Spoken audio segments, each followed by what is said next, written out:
To create custom keyboard theme in Honor 600 Pro, first of all we'll need to open settings on our device. Next step is to scroll all the way down and then we can click on the system and the update. Go into the languages and input, select the emoji keyboard, and then you can click on this palette right here. That will allow you to choose a photo as a background for your keyboard. You can then go and select the specific area of that background, and then we can customize the keys, key borders, different fonts.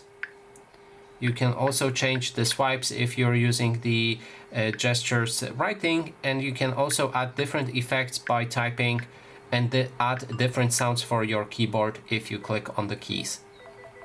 And that is basically everything. Thanks so much for watching.